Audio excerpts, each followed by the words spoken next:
Bueno, un saludo a todas las audiencias del Colombiano. Estamos en estas entrevistas que hacemos en el periódico a escritores, artistas, músicos. Y en esta oportunidad vamos a hablar con Luis Diego Monsalve. Vamos a hablar de este libro que se llama El Dragón Amurallado.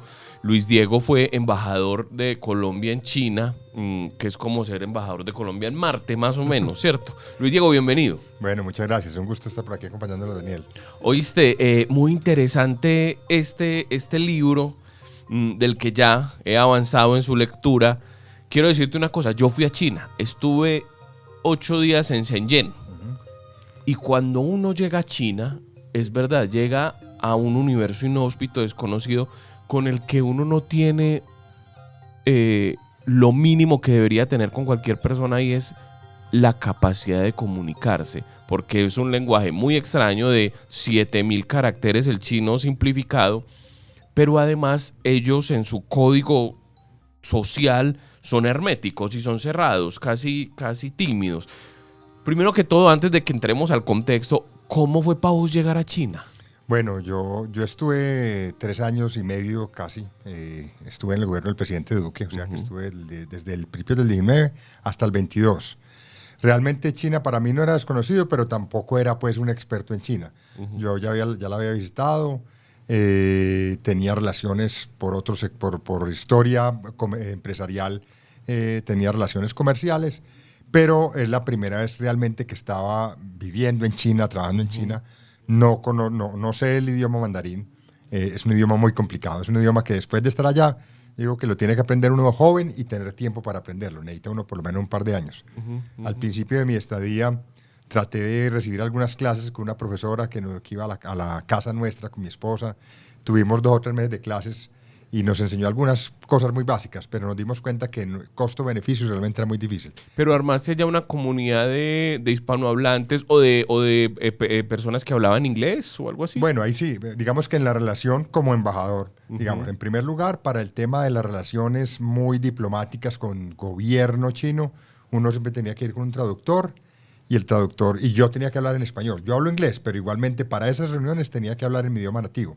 Yo hablaba en español, me traducían al mandarín, luego él hablaba mandarín, me traducían al español. Es un proceso difícil que uno se acostumbra y lo maneja. Por otro lado, realmente con sector empresarial, por ejemplo, en muchas conferencias era en inglés. Entonces el inglés a nivel, digamos, de relaciones comerciales, de relaciones con instituciones, se maneja mucho. Con inglés, con otros embajadores del resto del mundo, pues Latinoamérica, pues, o Hispanoamérica, español, pero el resto en inglés. Entonces el inglés era la lengua franca para hablar con mucha gente. Y repito, cuando ya era con autoridades o en la calle, pues ahí sí muy poca gente te habla inglés, y menos español. La verdad es que hoy China tiene una cosa muy particular hoy en día. Tiene tanta tecnología que hay aplicaciones que te permiten comunicarte vía WeChat, por ejemplo, y esa aplicación con quien estás comunicándote, un taxista o un usuario de Didi, porque Didi es el Uber de allá, te recibe la instrucción en inglés o en español y le queda traducida al chino. Y cuando me vuelve a mí, llega al revés. Entonces, eso a mí me pareció impresionante. Sí. Uno llega a comprar algo ahí 7-Eleven incluso, y vos llegas y le pones y ella lee, la persona que te atiende lee, y van y te entregan las papitas o lo que sea que vayas a comprar. Entonces hoy en día yo creo que quien iba hace 20 o 30 o 40 años realmente era mucho más difícil. Hoy, para un extranjero que llega a China, usando las aplicaciones como las que tienen hoy, que son, para ser sincero, mucho más avanzadas inclusive que en Occidente. Ese WeChat es una locura. No, tiene de todo. Es una gran plataforma que tiene todo. Entonces, uno con eso puede realmente defenderse. Yo viajé mucho por China. Obviamente, cuando iba en carácter oficial, ese viaje era pues acompañado de traductores, etcétera. Pero también con una pareja de amigos brasileños nos fuimos a viajar por provincias. Obviamente teníamos un guía, pero nos defendíamos. Pues uno más o menos se defendía y tenía, eso sí, con WeChat. Si uno el celular se le muere, queda tirado en la calle, pero desde que tenga un celular y con las aplicaciones se puede defender. Bueno, Luis Diego, vamos entonces al principio. Hablemos un poquito de tu vida. Vos en el libro contás, vos entras a la política siendo muy joven, te volvés concejal de Medellín como a los 25 años, y ese es como tu primer paso en la vida pública. Estudiaste en EAFID, en fin, contanos un poco de tu biografía, cómo llevas también esa vida entre lo político y una vida de emprendedor y de empresario. ¿Cómo funciona y dónde estudiaste? Cuéntanos un poco de vos. Bueno, rápidamente, yo soy originalmente abogado de Bolivariana, después hice una maestría en negocios en EAFIT. Un MBA, ¿no? Un MBA, sí, de 3 años y pico. Y luego, más adelante, hice también una maestría en administración pública en la Escuela de Gobierno de Harvard. Y ahí se mezcla, ahí se nota, en los estudios ya se nota como el doble perfil. Cosas. El doble perfil que yo tengo. Yo he estado un poco en ambas. He estado en el sector público, fui concejal, luego en el gobierno de Pastrana estuve en Ferrovías, que era una entidad en su momento del Ministerio de Transporte. He estado en varias juntas diferentes de entidades públicas en muchos años. Estuviste en la campaña del expresidente Álvaro Uribe. En su momento en la campaña del presidente Uribe. Luego, pues digamos, aunque me concentré mucho por unos años en el tema empresarial, por un tema de un emprendimiento, una empresa que en mi familia entramos en ella, que es Newstetic, y me exigió mucha dedicación. En todo caso, pues seguí participando de cerca, acompañando procesos electorales, procesos de amigos que estaban en la política.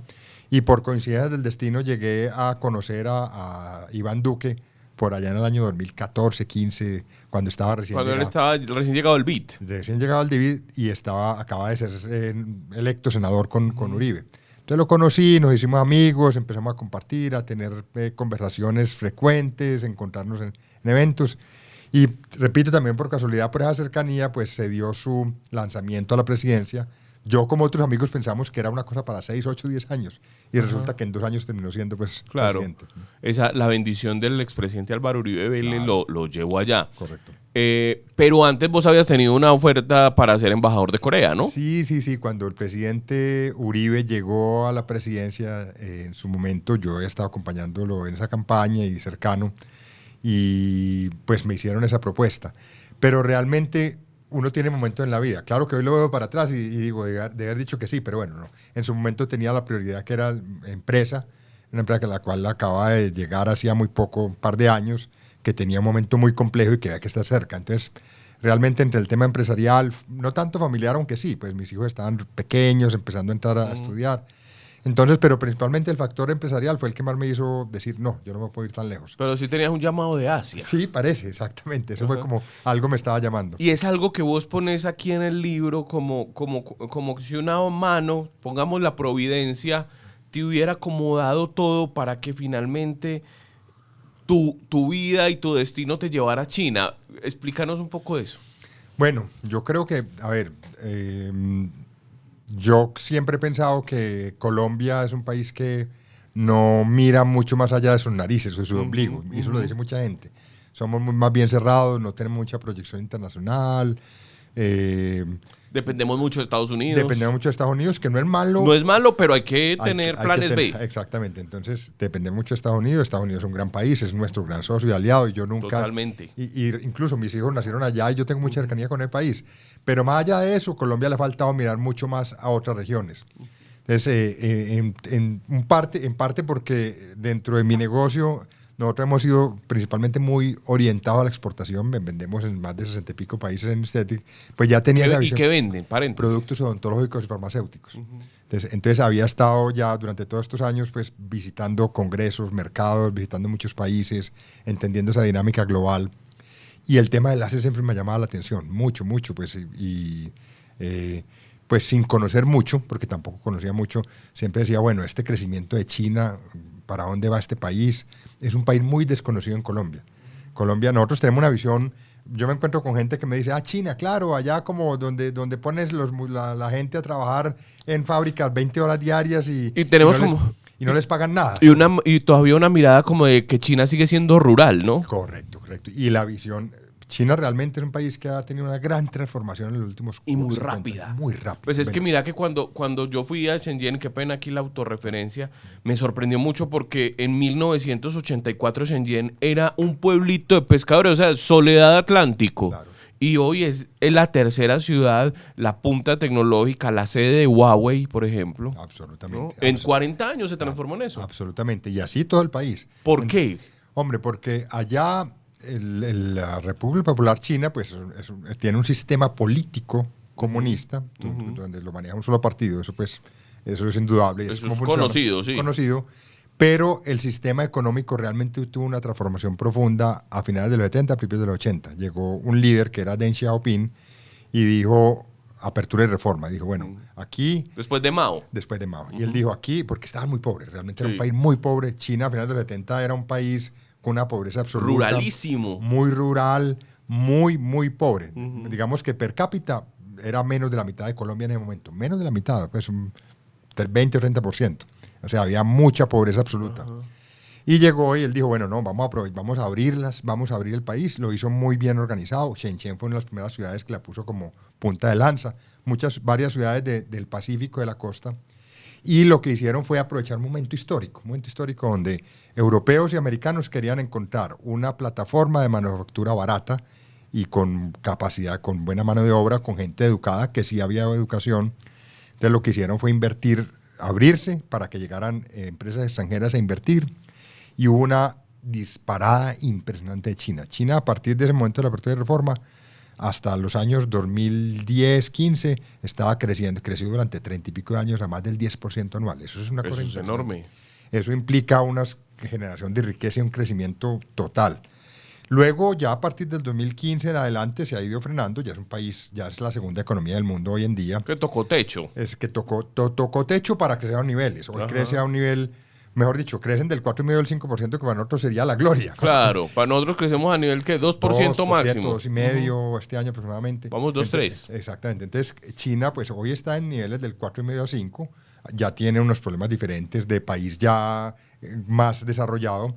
Hoy China tiene un PIB per cápita de cerca de 11 o 12 mil dólares, mientras que Colombia sigue siendo 6.700, 1.500, 7.000, prácticamente el doble de Colombia, sí, claro, per cápita. Y hablamos de 1.400 millones de habitantes.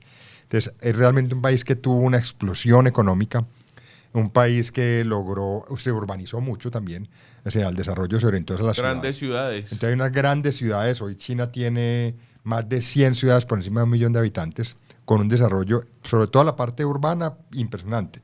La parte rural también ha cambiado mucho. Todavía hay provincias del interior que siguen siendo un poco menos desarrolladas, pero digamos que la pobreza o la miseria, la pobreza absoluta en China prácticamente se acabó. Sigue habiendo un bloque de gente, digamos, pobre, pero con unas condiciones de vida mucho mejores. Entonces, mucho mejores de lo que nosotros consideramos miseria, ¿no? Claro, pobreza absoluta. Claro, mucho mejores. Entonces, realmente ha sido un modelo muy interesante. A mí me llama mucho la atención eso. Y es un poco lo que, muchas de las cosas que he querido reflejar en el libro era, primero, pues la experiencia misma. A mí me tocó también una experiencia muy particular durante el COVID.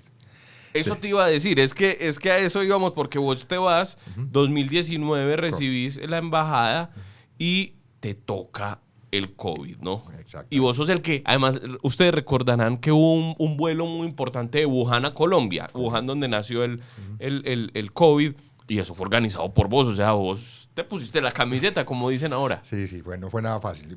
Con mi equipo, y hubo mucha gente que colaboró. Uno nunca hace las cosas solo. Pero... ¿Cuánta gente trabaja colombianos en China en la embajada? A ver, primero, en Colombia, bueno, hablemos un poquito en general. Sí. Colombianos en China no son tantos, pues, personas que viven en China. Colombianos en su momento, cuando yo estaba al principio, se calculaban que eran unos 3 o 4 mil colombianos en general en el país. Luego, con el tema del COVID, salió más de la mitad. Eso pues como población colombiana y sobre todo en las zonas comerciales, en Guangzhou, en Ibú, son ciudades, las partes donde hay mucho comercio y productos para vender a Colombia. En la embajada en Beijing no había más de 300, 400 porque allá realmente es mucho más gente que está en universidades académicas. Y la embajada realmente es una embajada relativamente pequeña. Es una embajada que, incluyendo la gente pro Colombia, no teníamos en su momento más de 10 personas colombianas. Entonces no era una gran embajada. Hay pues una crítica constructiva. Yo creo que China hoy es la segunda economía del mundo. Es una economía que seguirá compitiendo fuertemente con Estados Unidos a futuro. Es decir, esos dos son los dos grandes monstruos del mundo económicamente hablando. Y Colombia no le ha puesto mucha atención a China. Entonces es una embajada relativamente pequeña para las necesidades. Funcionamos, pues uno trabaja con lo que tiene, pero no es una embajada muy grande. Es mucho más grande la de Estados Unidos o algunas de Europa. Vamos a esto, y es que vos organizás esta visita del expresidente Iván Duque a China. ¿Qué significó eso? Yo creo que recordamos mucho el presidente haciendo los honores necesarios que hay que hacer. Claro. ¿Cómo fue eso? Bueno, eso ¿Y qué significó para el país? Bueno, es una visita muy interesante, es una visita que, pues, para los embajadores, lo he aprendido yo porque es la primera y única vez que he sido embajador. que el uno lograr llevar su presidente al país donde está embajador es Logro. un logro muy importante y es como casi que uno de los puntos máximos de la gestión que uno tiene. Pero volvemos a repetir, es que lo estabas llevando a el segundo país más importante del mundo, de la segunda economía. Exactamente. Entonces, y tuve la fortuna que él aceptó hacerlo muy rápido, porque si pasaba más tiempo, no hubiera tocado el COVID y no se hubiera bajado. Sí. Entonces, cuando me hizo la oferta, la primera conversación que tuve con él, que ya han dado pistas algunos ex embajadores y amigos, yo directamente le dije, bueno, presidente, pues yo claro que le acepto, hablamos del interés que él tenía que fomentar inversión, comercio, etcétera, pero le dije, pero hágame un favor entonces, apúntese a ir rápido a China. Pues vamos a dar una visita rápida, pues en los primeros 6 meses. Incluso iba a ser hasta casi encima, porque hubo un evento del BID que se canceló y hubiera sido como al mes de yo haber llegado, eso hubiera sido más difícil. Pero finalmente la logramos cuadrar cuando yo llevaba como 4 o 5 meses, entonces fue el tiempo perfecto. Yo llegué prácticamente los primeros meses, fue más del 50% dedicado a organizar esa visita. Esa visita se organizó muy bien, fueron 4 días de mucha actividad. Él llevó una delegación tanto de ministros como de empresarios, ahí hubo una delegación como de 70 personas. Casi que todos los grandes gremios del país que estaban con interés en China fueron floricultores, Fedegan, comerciales, mineros, bueno, una gran cantidad de infraestructura. Entonces había mucho interés y fueron unas visitas muy organizadas. Tuvimos reuniones organizadas en alianza con ProColombia con un paquete grande de empresarios. Uno de los, digamos que los campos más importantes o los planteamientos que me hizo en el momento el presidente es, vaya que se abra más mercado para los productos colombianos en China y vaya también que tenemos que traer inversión China a Colombia, que vengan a hacer proyectos aquí, ellos tienen muchas capacidades, busquémoslos. Entonces, bueno, ese fue como el objetivo. Fue una visita muy interesante. Yo digo que y voy a dar un solo ejemplo, pero muchos, uno de los ejemplos de lo que realmente tuvo fruto de esa visita, que se había empezado a organizar desde mucho antes, fue que el interés que tenían empresas chinas por el metro de Bogotá se cristalizó en que se presentaron. Se presentaron, apostaron, compitieron y se lo ganaron. Entonces yo creo que vos fuiste un eslabón ahí importante. Uno de los muchos eslabones, sí. Pero sí, ahí participamos inclusive desde Hagamos a un lado la humildad, doctor Luis Diego. Sí, pues o pongámoslo de alguna manera, estuve muy de buenas, que justo el proyecto más importante de infraestructura que iba a tener Colombia en ese momento estaba saliendo en oferta y que evidentemente China tiene las capacidades tecnológicas para este tipo de proyectos, porque uno va 100 ciudades de China y todas tienen metros, una cosa impresionante, modernos, eficientes. Entonces realmente cuando yo hubiese dicho, no, esto tiene que ir acá, en su momento estaba el alcalde Peñalosa, hablé con él, él hizo una visita muy rápida a China y hablamos del tema y me dijo, no, presente este proyecto acá.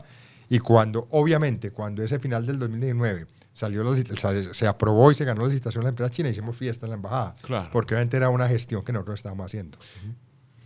Me quedé pensando, nosotros estamos viviendo en este momento en el país una crisis muy grave y muy seria con Estados Unidos por cuenta de la falta de buenos manejos diplomáticos del presidente Gustavo Petro con Estados Unidos.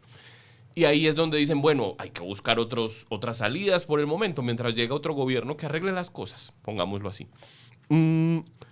¿Qué le interesa a China de Colombia? O sea, ¿nosotros qué le podemos ofrecer a China?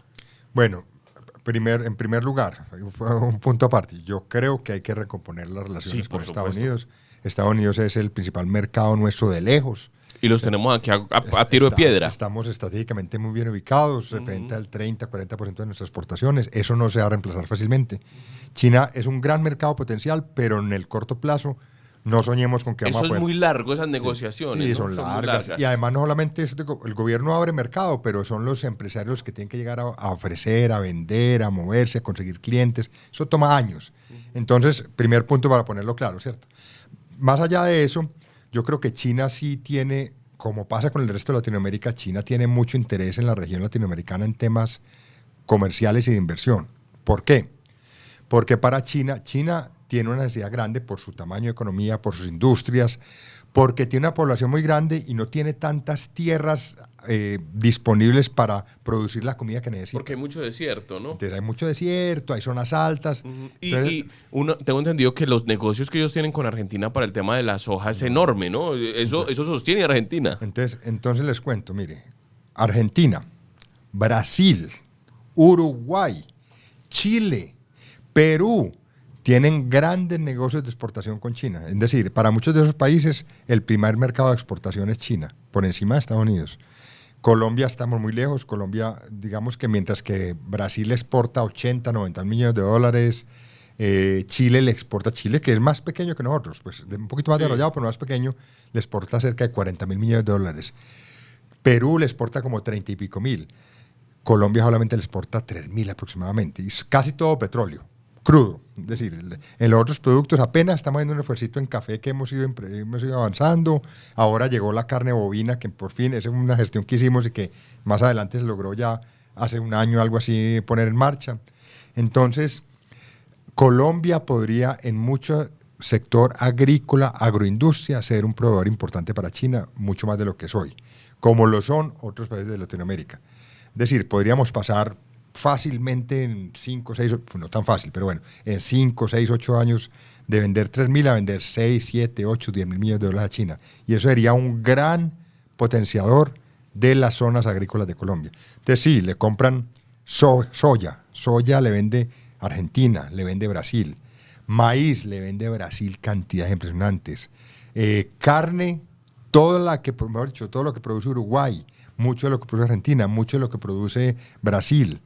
Bueno, Chile tiene una diversificación impresionante. Chile o Perú le venden en productos, en frutas, una cantidad de productos. Nosotros realmente, cuando los países, digamos países parecidos, porque Brasil es un gigante, pero Chile o Perú, cuando en los años 90 se dieron cuenta del potencial que venía, se fueron a China, tanto gobierno como sector privado, a abrir mercado, y lo abrieron muy eficientemente. Y pegaron primero. Nosotros no lo hicimos. Nosotros estábamos en su momento muy entretenidos con Venezuela, que era un gran mercado. Ya teníamos Estados Unidos. Nosotros vendíamos en Venezuela de todo. Exacto. Hay que acordarse lo que pasa en la crisis del expresidente Álvaro Uribe con Hugo Chávez. Claro. Que Hugo Chávez, bueno, hace todas estas locuras y se cierra el mercado. ¿Y cómo queda, por ejemplo, empresas como Colanta? Claro. Que dicen, tengo una deuda enorme allá. No, muchas empresas. Realmente Colombia le vendía a Venezuela 5, 6, 7 millones de dólares y se bajó a nada, prácticamente a menos de 1.000. Entonces, realmente Colombia no hizo la tarea como lo hicieron otros países suramericanos de ver a Asia y ver a China por lo que se venía. Pero nunca es tarde. Lo importante es que nunca es tarde. Hay que empezar. Nunca es tarde. Entonces, por ese lado, un tema importantísimo como mercado, sobre todo agroindustrial. Yo digo que industria, pues no soñemos porque ahí no hay mucho que hacer. En tema de inversión China-Colombia, yo creo que ahí ya se empieza a ver. Si a mí me dicen, ¿usted en dónde se siente más satisfecho? Digo, en las inversiones que están haciendo empresas chinas en Colombia, sobre todo en infraestructura. Nosotros ya tenemos metro. ¿Y vos crees que hay prevención con las empresas chinas? Sí, él te cuento enseguida. Sí. Una breve enumeración, pero sí, algo de prevención sí hay. Entonces, Metro de Bogotá, el Regiotram del occidente de la Sabana de Bogotá. Sí. Ahora en Antioquia, aquí, pues tenemos dos proyectos donde están participando empresas chinas. El uno, pues la terminación de Hidroituango, y el otro es el proyecto del tren de la 80. También están participando empresas chinas. Ahí yo calculo en varias de los proyectos de energía solar y de granjas solares, hay participando empresas chinas invirtiendo o siendo proveedores. En Colombia se han dado cuenta cómo ha entrado BYD, que está regado BYD por todo el país. Por todo. Oye, los carros que uno ve allá son los bonitos, ¿no? Exactamente. De esa marca. Sí. Tanto allá como en el tema de transporte público también. O sea, buses eléctricos, por ejemplo, para todas las ciudades de Colombia. Bueno, hay una gran cantidad de potencial inversión. Ya se está viendo en infraestructura física. Inversiones, por ejemplo, hubo una inversión que me tocó a mí muy de cerca también, que fue la compra de la mina de Buriticá por parte de Sijin. Ah, claro. Yo acompañé esa compra. Hoy en día digo, uy, Dios mío, pobrecitos. Qué lío. Sí, pobrecitos porque le ha tocado con un gobierno que no ayuda, con un tema de orden público difícil. Pero yo creo que un gobierno que entienda que la minería bien manejada y responsable es fundamental para este país, haría que muchas empresas chinas llegaran a invertir a Colombia. Hay que acordarse además también, en Dabey va todo el campamento chino que había por la construcción de Mar 1, claro, Mar 2. De Mar 2. A mí ese proyecto me tocó a mí, cuando llegué estaba medio parado y nos tocó ayudar ahí para que el cierre financiero se diera y arrancara. Entonces, sí, claro, prevención, lo que me preguntabas ahora. Sí hay un poco de prevención porque es una cultura diferente. Hay una prevención de pronto por prácticas comerciales, por forma como trabajan. Yo creo que los chinos en ciertos países del mundo llegaron hace 10, 15, 20 años o 25 años atrás, por ejemplo en África, en otros países donde no había mucha institucionalidad, y de pronto no hicieron las cosas tan bien hechas como se debían hacer. Es decir, no cumplían normas, no cumplían otras cosas. Pero yo creo que Colombia en ese sentido creo que es un país capaz, tiene la capacidad institucional de controlar muchas cosas. Entonces, a mí me decían las empresas chinas, queremos ir a Colombia, Metro Bogotá, para dar el ejemplo. Lo primero que yo les dije cuando lo ganaron, me senté con ellos, pues les dije, vea, ustedes van a arrancar este proyecto. Mientras yo esté aquí, que todavía me quedaban casi 2 años, pues y pico. Y mientras yo esté acá, si a mí me llegan con quejas de que ustedes no están cumpliendo con temas laborales o ambientales o contractuales, a mí me van a tener aquí peleando, claro. ¿Cierto? Entonces, y en eso están las instituciones, están las entidades. Entonces, hoy en día yo creo que ellos han aprendido y poco a poco se van adaptando y yo, por ejemplo, el proyecto de Metro Bogotá va avanzando sí, muy va bien. Muy bien y ya trajeron los primeros trenes. Ese proyecto entre final del 27 y el 28 lo vamos a ir rodando. Estamos rodando y va a ser una realidad para el país. Y igual el Regiotran de Occidente de la Sabana de Bogotá lo vamos a ver rodando en unos 3 años. Igual el Metro de la 80 lo vamos a ver en unos 3 años. Es decir, aquí hay una cantidad de proyectos que lo vamos a ir rodando con firma china. Con firmas chinas participando. Entonces yo creo que ahí lo que yo digo es sectores de infraestructura de transporte, sobre todo, puertos, carreteras, ferrocarriles, transporte urbano, ahí hay mucho donde pueden invertir las empresas chinas y lo que nosotros tenemos que decirles, señores, vengan, compitan, claro. No le vamos a regalar nada, compitan, gánensela en franca lid, vengan, hagan el proyecto y lo vamos a controlar. Y si se hace así, yo creo que no habría ningún problema. Luis, vamos ya a la parte más personal. ¿Cómo fue vivir la pandemia en China? ¿No? Aquí tuvimos muchos mitos, que habían drones que sobrevolaban por las ciudades y que le decían a la gente pues un audio que le decía métase a la casa ya. En fin, ¿cómo fue eso? Bueno, eso fue una vivencia, pues esa la cuento con mucho detalle en el libro, porque fue realmente una vivencia muy interesante, muy difícil, con muchos aprendizajes.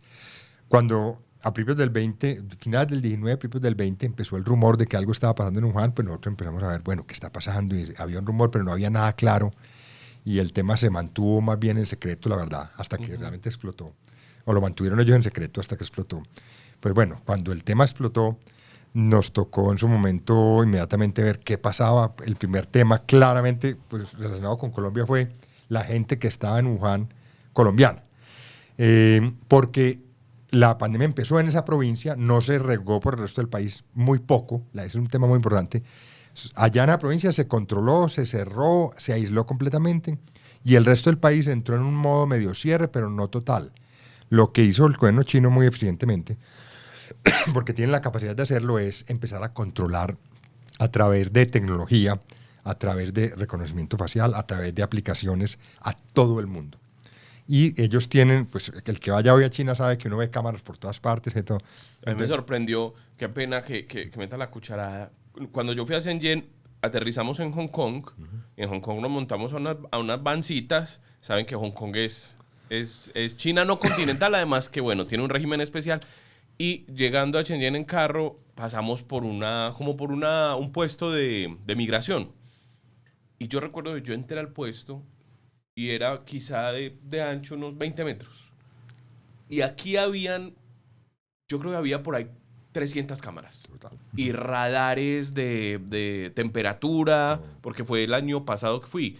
Entonces me sorprendió mucho eso. Sí, hay una paranoia de la camarita, sí, ¿cierto? No, en China, yo siempre digo, cuando recién llegaba acá, me lo decía medio charlando, decía, me están dando falta las cámaras, porque allá realmente por todas partes. Es decir, el tema, digamos, de privacidad frente al tema de seguridad y control no aplica. Pues, aquí o en otros países occidentales eso se ve hasta molesto, pero realmente en China es un tema que lo ves en cualquier parte. Bueno, en un baño internamente no, sí, pero en todos los comercios, en todas partes hay cámaras por todas partes.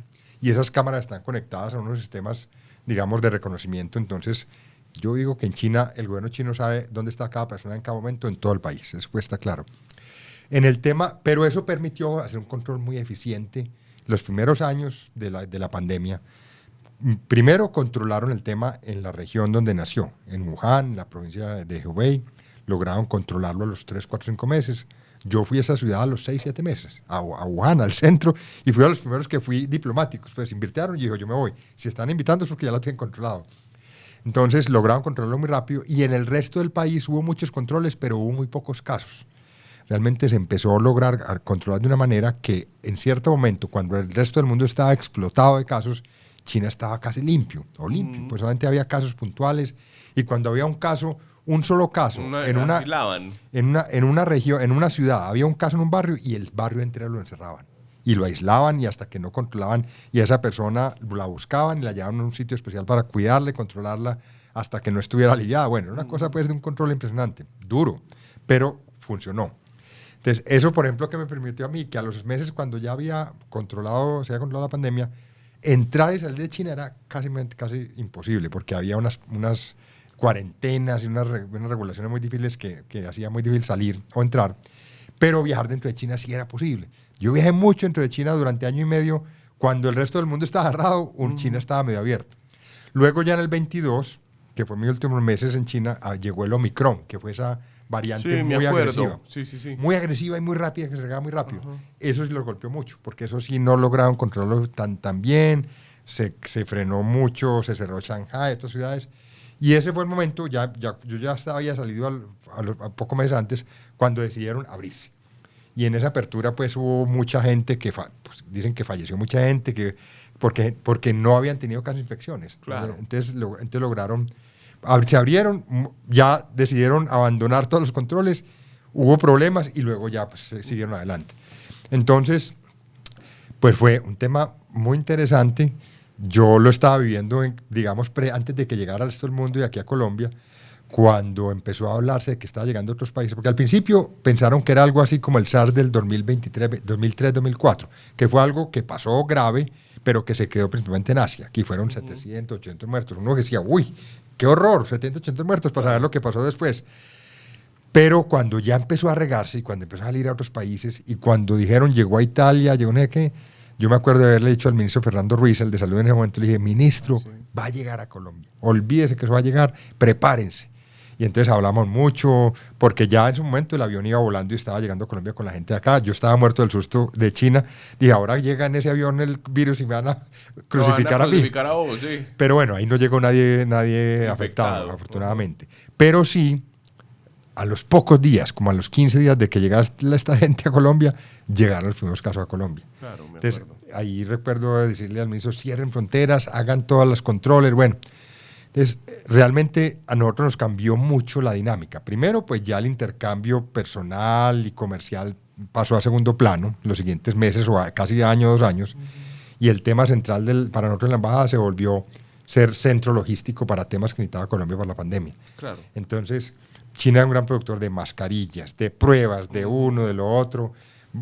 Ahí cuento muchas historias de ventiladores para las UCIs. Sí, me acuerdo. ¿Te acordás que las UCIs estaban pues reventadas y que no tenían suficiente equipos? Entonces, y eso allá era un activo pues casi que oro para conseguirlos, para negociarlos. Bueno, y ya meses o casi un año adelante, cuando empezó a hablarse de vacunas. Ese fue la parte pues ya final del proceso, donde afortunadamente logramos como llegar a unos acuerdos relativamente rápidos con Sinovac, que fueron las casi primeras vacunas que llegaron a Colombia también. Entonces logramos acordar gobierno, ministerio, con ellos, muchas reuniones virtuales. Y bueno, eso pues dio la ventaja de que en los primeros 5 o 6 meses de aplicación de vacunas en Colombia, el 80-90% era Sinovac, que mucha gente también decía, ¿funciona o no funciona? La no, China, sí. Sí, pero funcionaron. Yo me apliqué 3 dosis allá. Me apliqué 3 dosis allá. No, eso funcionó muy bien. Funcionó. Entonces, pero fue una experiencia dura, pero muy interesante, muy interesante. Luis, para ir terminando, ¿qué fue lo que más, qué es lo que más te gustó de China o lo que vos más admirás?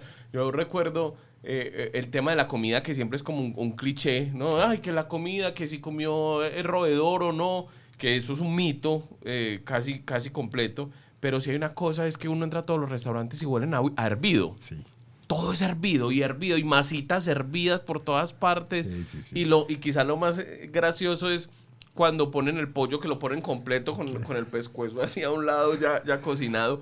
Contanos un poquito de eso. Bueno, no. Hay muchas cosas. Es decir, primero, es una cultura bastante diferente y tiene unos hábitos alimenticios diferentes, pero son seres humanos. Sí, no hay nada raro. No hay nada raro. Yo he hecho lo que eran comidas de banquetes chinos, donde nos daban comida bien preparada y elegantemente preparada. No eran deliciosos. Pues, esas mesas redondas, las mesas redondas que van dando vueltas y te ponen una el... cantidad de cosas en el centro y uno va escogiendo.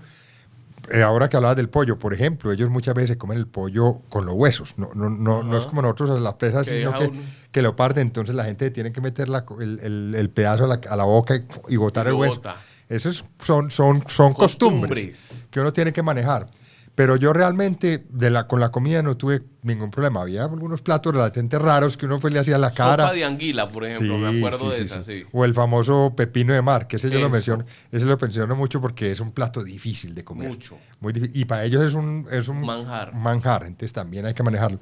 No, culturalmente hablando, eso como muchas cosas, pues hombre, uno tiene que ir con la mentalidad abierta. Entonces cosas que admiro. A ver, un punto, voy a decir por lo que no, yo digo, hay ciertas características de la forma como funciona el país, de los controles, de la limitación a la libertad de opinión, las cuales pues yo no son mi estilo, no son nuestro estilo de Occidente, países democráticos, pero pues respeto cómo lo manejan, ¿cierto? Pero sí admiro muchas cosas, admiro la disciplina que han tenido para salir adelante. Admiro el interés colectivo. Allá sí realmente el interés colectivo prima sobre el interés personal. Mientras que nosotros somos muy personalistas y muy la libertad personal y las características personales, allá realmente para muchas cosas si una política o algún proyecto beneficia más al colectivo que al personal, pues entonces lo aplican a pesar de que haya gente que se queje y que tenga pues, y eso permite que avancen. Yo creo que es una cultura que ha aprendido a ser muy disciplinada, es una cultura que tiene unas características milenarias, entonces son orgullosos hoy en día de esa cultura, ya que el país ya es la segunda potencia económica del mundo y que ya tiene un cierto nivel económico mucho más alto. De pronto en estos últimos... Es que China, voy a poner así, China fue 5.000 años, tiene 5.000 años de historia. De esos 5.000 años, 4.000 y tanto ha sido potencia, porque era una gran potencia en los 2.000 años antes, hace 1.000 años. Realmente tuvo un declive, lo llamaría yo, en 200, 300 años, que para nosotros es mucho. O sea, desde las 1400, 1500, cuando se cerró y cuando en Europa hubo la reunión industrial o en Estados Unidos y China se quedó. Entonces, ese es como el bache que han tenido, pero ahora están volviendo a ser potencia. Entonces, realmente es mucho que admirar. Un punto muy importante, China es muy variada, muy diversa, con muchas características, eso yo lo menciono mucho en el libro, no es una sola China, es una China que quien haya ido a visitarla de 20 o 30 años, la China es totalmente distinta, entonces hay que actualizarse, entender que es una China, por ejemplo, que ya no es barata, que ya no tiene mano de obra barata, ya hoy la mano de obra china de empresas es posiblemente por ahí el doble de la colombiana, pero son muy eficientes, porque tienen mucha economía de escala, tienen mucha robotización, mucha automatización, entonces todo eso los hace muy eficientes para venderle al mundo. Es la fábrica del mundo. China hoy produce alrededor del 40% de la industria mundial. Entonces es un país que vale la pena conocerlo, entenderlo, vivirlo. Mucha gente en Colombia que hace negocios con China la conoce, pero el resto del país la conoce muy poco y tiene una visión muy blanco y negro, y realmente es un país de muchos grises que hay que entender. Es una invitación, mi libro es como un recuento de lo que viví allá, tiene unas reflexiones también, ya no tanto de historia lo que viví, sino como la relación Colombia con China, el tema de China-Estados Unidos también, y el tema de China hoy en el mundo. Entonces es un poco como todo lo que estoy tratando en el libro. Bueno, una invitación a las audiencias del colombiano, El Dragón Amurallado, podemos decir una crónica de cómo es vivir y ser embajador en China, de Luis Diego Monsalve Hoyos. Luis, muchísimas gracias por estar en El Colombiano. Bueno, muchas gracias, un gusto. Chao.